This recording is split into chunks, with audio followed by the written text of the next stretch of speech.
याद करिए 5 अगस्त 2020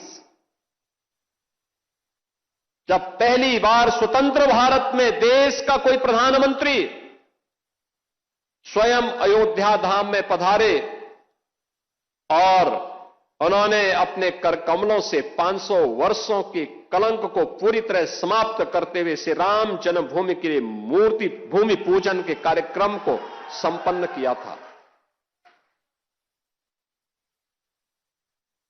दूसरी तिथि जब 22 जनवरी 2024 को, और हिंदू पंचांग के अनुसार कहें तो पौष शुक्ल द्वादशी की वह पवित्र तिथि, जब स्वयं फिर आदरणीय प्रधानमंत्री जी अयोध्या धाम पधारे और उन्होंने श्री राम लला के भव्य मूर्ति की प्राण प्रतिष्ठा के कार्यक्रम को अपने कर कमलों से संपन्न किया।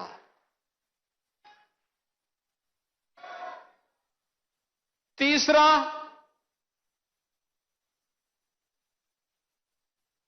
जब अभी 25 नवंबर को विवाह पंचमी के शुभ अवसर पर आदरणीय प्रधानमंत्री जी फिर अयोध्या आए थे और राम मंदिर के मुख्य शिखर पर उन्होंने सनातन धर्म की ध्वजा पताका को, भगवा ध्वजा को प्रतिष्ठित करके सनातन से ऊपर कोई नहीं, इस सनातन की ध्वजा पताका हमेशा दिग दिगंत तक ऐसे ही गूंजती रहेगी और ऐसे ही दिखाई देगी। इस उद्घोष के साथ उन्होंने अयोध्या में आकर के पूरे देश और पूरी दुनिया को एक संदेश दिया। बहनों और भाइयों, अयोध्या ने जो संघर्ष देखा था, पिछली सरकार ने अयोध्या को लहूलुहान करने का कार्य किया था। जिस अयोध्या में कभी संघर्ष नहीं होते थे, उस अयोध्या को लहूलुहान करने वाले लोग, उस अयोध्या में जिनके शासन में आतंकी हमले होकर के अयोध्या को लहूलुहान करने का प्रयास हुआ था, लेकिन प्रभु की कृपा और बजरंगबली जहां की रक्षा स्वयं कर रहे हो, वहां तो भूत पिशाच से निकट नहीं आवे महावीर जब।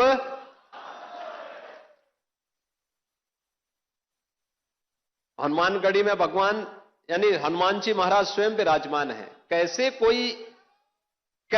कोई आतंकी यहां घुस जाता, जैसे ही उन्होंने दुस्साहस किया था 2005 में, याद करिए कैसे पीएसी के जवानों ने ठक ठक ठक ठक करके वहीं पे उनको मार गिराया। अयोध्या तो संदेश देती है और उसी संदेश को आगे बढ़ाने के लिए अब आप देखते होंगे देश और दुनिया का कोई भी ऐसा श्रद्धालु नहीं, सनातन धर्मावलंबी नहीं, जो अब अयोध्या आकर के दर्शन करके अभिभूत न होता हो। 1 लाख एवरेज अगर हम लोग देखें, पिछले 5 वर्ष के अंदर 45 करोड़ से अधिक श्रद्धालु अयोध्या धाम में आया है। जहां पर पहले कुछ लाखों में लोग आते थे। याद करिए 17 के पहले न बिजली थी, न पानी थी, न स्वच्छता थी, न सड़क थी, न कनेक्टिविटी थी, कोई सुविधा नहीं थी,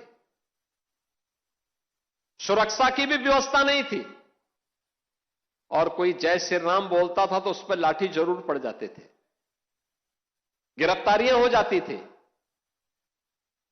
आज तो आप देश में जाइए, राम राम बोलिए, जय श्री राम बोलिए, और अब तो भारत सरकार की योजना भी जी राम जी के नाम पर ही आ गई है, जो रोजगार की सबसे बड़ी स्कीम बनने जा रही है। कोई भी बेरोजगार व्यक्ति जब आएगा और कहेगा कि मुझे रोजगार चाहिए अपनी ग्राम पंचायत में, साल में 125 दिन का रोजगार की गारंटी उसको उसके गांव में मिल जाएगी, तो जी राम जी हो गया। बहनों और भाइयों, अयोध्या आज दुनिया की पहली सोलर सिटी, भारत की पहली सोलर सिटी के रूप में अयोध्या आ गई है। सूर्यवंश की राजधानी, पहली सोलर सिटी। अयोध्या में अंतर्राष्ट्रीय एयरपोर्ट महर्षि वाल्मीकि के नाम पर। रेलवे की डबल लाइन के साथ अयोध्या नाम जुड़ गया है। बेहतरीन कनेक्टिविटी अयोध्या का, लखनऊ से, गोरखपुर से, प्रयागराज से, काशी से, हर ओर से। अब अयोध्या में क्या नहीं है। जिस अयोध्या में सिंगल लेन की सड़कें थी, आज चारों ओर से 4 लेन की सड़कें। और कोई भी श्रद्धालु आता है, किसी भी सीजन में आए, आराम से दर्शन करता है, अभिभूत होकर के, मस्त होकर के फिर जाता है, अभिभूत होता है। और हमारी पीढ़ी सचमुच सौभाग्यशाली है। कई पीढ़ियां, 500 वर्षों के इतिहास को जब हम देखते हैं, 500 वर्षों के इतिहास को जब हम देखते हैं, याद करिए 1526 से लेकर के 1528 से लेकर के 1992 तक, और 1992 से लेकर के उसके उपरांत भी अयोध्या में हर 20-25 वर्ष के अंदर कोई ना कोई बड़ा संघर्ष राम भक्त करता था राम मंदिर को वापस लेने के लिए। लगातार संघर्ष करता रहा, कभी बैठा नहीं, रुका नहीं, झुका नहीं। उसने सत्ता की परवाह नहीं की, उसने दमन की परवाह नहीं की,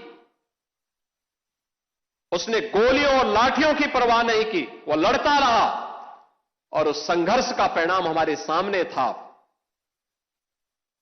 और यह आंदोलन सफलता की नई ऊंचाइयों तक तब पहुंचा जब राष्ट्रीय स्वयंसेवक संघ ने नेतृत्व दिया। पूरे पूज्य संतों को एक मंच पर लाने में, सर्वे अशोक सिंघल जी ने एक मंच पर लाने में सफलता प्राप्त की। एकदम गुलामी का कलंक मिटा और भव्य राम मंदिर का मार्ग प्रशस्त होता हुआ दिखाई दिया। बहनों और भाइयों, आज उसी प्राण प्रतिष्ठा के 2 वर्ष पूर्ण होने के उपलक्ष्य में आज का इस समारोह यहां पर आयोजित हो रहा है। अयोध्या की इस दिव्यता को, इस भव्यता को अनंत काल तक बनाए रखने के लिए हम सबको, हर सनातन धर्मावलंबी को आगे बढ़ना पड़ेगा। एक साथ अपने जीवन का हिस्सा इसको बनाना पड़ेगा। ये यात्रा की विराम नहीं, ये नई यात्रा की शुरुआत है। विरासत पर गौरव की अनुभूति करते हुए विकास के नित नए प्रतिमान को स्थापित करना। और इसी के लिए प्रधानमंत्री जी ने हर भारतवासियों के सामने विकसित भारत की एक संकल्पना दी है।